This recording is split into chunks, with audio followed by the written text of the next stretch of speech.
మూసీ ప్రాంతం నుండి వచ్చినటువంటి 907లో ఉన్నటువంటి ఒక అమ్మతో మాట్లాడదాం. అసలు ఇక్కడ వాళ్ళకి ఏం చెప్పిర్రు, ఇక్కడికి నిన్న రావడం అయితే జరిగింది, ఒకసారి అడుగుదాం. అమ్మ ఎప్పుడు వచ్చినావు నువ్వు వీడికి? నిన్న పొద్దున్న ఈ జామ నుంచి వచ్చారు. వచ్చిన పదాలు ఏమైందంటే ఇంకా ఖాళీ చేయమన్నారు. అదే నెంబర్ వేసారు. అయ్యా అంటే ఆ డబుల్ బెడ్రూమ్లోని కావాలంటే పొమ్మ అన్నారు. ఇంకా మేము వచ్చాము, ఏం చేస్తాం, మమ్మల్ని కొడతారని మేము వచ్చాము. అయితే అక్కడికి వచ్చి నాకు బాగానే ఉంది. మా పని అయితే నీళ్ళు లేవు, ఇదేమో చేపియాలా, ఇంకే ప్రాబ్లం ఉన్నా మీరు చెయ్యాల్సిందే. పెంకులు ఒకటి మంచిగా చేపియాలని చెప్పేసి అన్ని రూములు అట్నే ఉండి అన్నీ చెయ్యాలి. నాకైతే శుభ్రంగా చేయాలి. ముసలిదాన్ని ఏ టైం ఎట్లా ఉంటుందో నాకు తెలియదు. సరే, ఇప్పుడు నువ్వేమనుకుంటున్నావు మరి? సంతోషమేనా డబుల్ బెడ్రూమ్ ఉన్నందుకు? సంతోషమే, కానీ ఇది కూడా చేస్తే నాకు మరీ సంతోషం. మేము ఇక్కడే మంచిగా ఉంటుంది. ఇంకా అంటే ఇంకేం ఇబ్బందులు ఉన్నాయి? ఓకేనా? మరి ఇప్పుడు ఆడ ఖాళీ చేయించినందుకు ఏమైనా బాధ ఉందా? నాకు బాధ అంటే ఇంక అంతా ఖాళీ చేపిస్తున్నారు. ఆయన చెప్పినట్టు మేము విన్నాము. నాకైతే శుభ్రం చెయ్యాలి, నాకు ఇవన్నీ చెయ్యాలో నేను ఉండేది ఒక్కదాన్నే ఉంటున్నా. నా బిడ్డ వచ్చి చూసుకుంటుంది. ఇది ఏదన్నా బాధ లేకపోతే నన్ను అమ్మాయి తీసుకొని పోయి చూపించుకొని తీసుకొచ్చి నేను ఇక్కడే ఉంటాను. అంటే ఇక్కడ ఉండడానికి నీకు ఓకేనా? మరి నాకు ఒకేనంటే ఎట్టుంటే నేను ఉండలేను కదా. రూమ్ మంచిగా చేపిస్తే రూమ్ మంచిగా చేపిస్తే ఓకే. సరే, ఒక రూమ్ మంచిగా చేపిస్తే నీకు ఇక్కడ ఉండడానికి నీకు ఏమైనా ఇబ్బంది ఉందా? ఇంకా నాకేం ఇబ్బంది లేదయ్యా, నాకు ఏమి లేదు, మంచిగానే ఉంది. కానీ నాకు చెయ్యాలి. నాకు ఏదన్నా ప్రాబ్లం వర్షం వచ్చినప్పుడు ఏం ఇరుగుపడుద్దో నాకే తెలవదు. నాకైతే రూములు బాగా చేయాలి. నా బిడ్డ వస్తుంది, నాకు ఒక్క బిడ్డే ఉంది, చూసుకొని పోతుంటుంది. రేపు డాక్టర్ కాడికి పోవాలి, నాకు కాలు బాగలేదు, రాత్రి అసలు లేవలేకుండా చూపించుకోరావాలి. ఇదైతే తొందరగా చేస్తే మాకు ఫోన్ చేస్తే నా బిడ్డ తీసుకొని వస్తుంది నన్ను, నేను డాక్టర్ చూపించుకో. మరి కొంతమంది అడికెళ్ళి మేము ఖాళీ చేయము, మేము సావనన్న దత్తం కానీ అన్నీ ఉంటామని చెప్పేసి కొంతమంది అంటూ ఉన్నారు. ఉన్నాయ్యా, నేను ఎందుకు తావాలి, ఇంకెన్నాళ్ళు బతకపోతాను. నాకైతే బాగానే ఉంది, ఇది చేపియండి.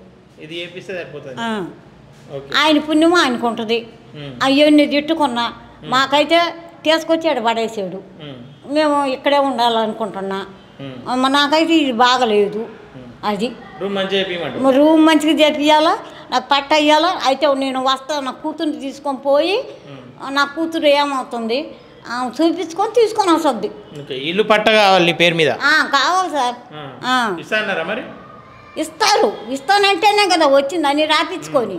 ఇకపోతే మేమెందుకు వస్తాము? లేకపోతే ఇంకా సావటమే మా పని.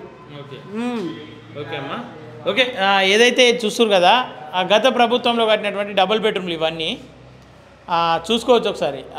ఎక్కడెక్కడ పెచ్చులు ఊడిపోతూ ఉన్నాయి, పెచ్చులు ఊడిపోతూ ఉన్నాయి.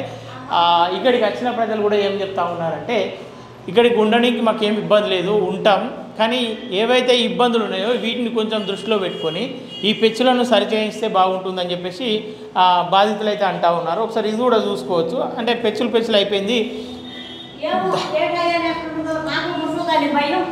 అంటే సార్ మేము ఉంటాం. మరి కేసీఆర్ సార్ కట్టించిన ఇల్లు ఇవి.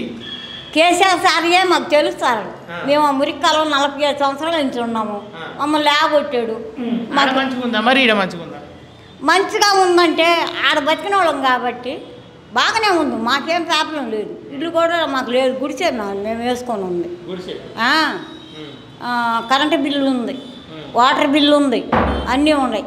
కానీ ఇంకా లేకొట్టినప్పుడు వాళ్ళ మాటలకు మేమేం చెప్పలేము కదా. మాకు బాగా చెప్తే మేమేనే ఉంటాం సార్.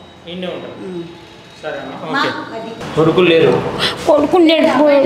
చనిపోయాడు. నాకు ఏ దిక్కు లేడు, ఈవే దిక్కు. బిడ్డనే దిక్కు. ఇప్పుడు ఆమె దగ్గరుండి చూసుకోవటానికి ఆమెకి ఇల్లు లేదు, ఆమెకి ఇల్లు కావాలా. ఆడ గుడిసె ఉంది ఆమెది, నా బిడ్డే. మీరక్క ఎప్పుడు వచ్చారు ఇక్కడికి? నిన్ననే వచ్చి ఇప్పుడు మీతో మేము ఆమె చూసుకుంటున్నాం, కానీ నాకు కూడా ఒకటి ఇస్తే బాగుంటుంది, ఇక్కడ మంచిగా ఉంటే బాగానే ఉంటుంది. నాకు 2 పిల్లలు ఉన్నారు, చదువుకుంటున్నారు. మూసినది పక్క. సరే, ఇప్పుడు ఆడ మూసినది ఖాళీ చేపిస్తా ఉన్నారు కదా, ఏమనుకుంటున్నారు మీరు? ఖాళీ చేయించడం అంటే డెవలప్ చేస్తామని అంటారు వాళ్ళు. డెవలప్ చేస్తామంటున్నారు, మరి మాకు కూడా ఇవ్వాలి కదా. ఒక్కదానికి ఇస్తే ఏం లాభం? ఆమెకే ఉంటుంది, మాది మాకే ఉంటుంది. మాకు సంసారం ఉంది కదా. మరి 2 గుడిసెలు ఉన్నప్పుడు 2 ఇద్దరికి ఇవ్వాలా. ఒక్కదానికి ఇస్తే ఇప్పుడు నేను చూసుకుంటున్నా ఆమెకి ఎవరు లేరు కరెక్టే. అదేమని అడిగితే వీళ్ళు మీ బిడ్డ కూడా ఉండనంటే ఉంటుందా ఆమె అట్లా ఉంటుందా? వాళ్ళది ఆమెకి ఏదన్నా చూసుకున్నాడు, ఏమన్నా ఒంట్లో బాగాలేకపోతే ఏమన్నా అన్నం వండి పెట్టాలంటే పెడతా, అట్లేం లేదు. కానీ మాది మాకే ఉంటుంది, ఆమెది ఆమెకే ఉంటుంది. పక్కనే ఉన్నాం కదా మేము కూడా. దాన్ని కూడా రెడ్ మార్క్ వేసిపోయారు. దాన్ని కూడా మేము పక్కనే ఉన్నాం కదా ఆల్రెడీ. ఆధార్ కార్డు కూడా చూపించేవాళ్ళు. నీకు మా అమ్మ అడిగింది, అమ్మ మా బిడ్డకు కూడా కావాలయ్యా, వాళ్ళు వేరే ఉన్నారు కదా, నాకు చూసుకుంటుందా మా అమ్మాయి అంటే. అందరు దాంట్లో ఉన్నానంటే ఎట్లుంటారు చెప్పు? ఆమెది ఆమెకే ఉంటుంది, మాకే ఉంటుంది. మాకేమైనా ఆధార్ కార్డు రేషన్ కార్డు లేకపోతే నువ్వు ఇవ్వకున్నా అనుకోవచ్చు. ఆమె ఓటేస్తే నేనే ఓటేసినట్టేనా? ఒక మాట, ఆమె ఓటేస్తే నేనే వేసినట్టేనా లెక్క? లేకపోతే నేనేస్తే ఆమె వేసినట్టేనా? ఎవరికి వాళ్ళకే సపరేట్ ఉంటుంది. నువ్వు ఒక్కరికి ఇంతమంది గుడిసెలు వేసుకుని ఉంటే ఒక్కరికి కరెంట్ మీటర్ ఒక్కరికే ఇస్తానంటే ఎట్లా కుదురుతుంది? అది ఒకటే కరెంట్ మీటర్ ఉంది. ఒకటే కరెంట్ మీటర్ ఉంది.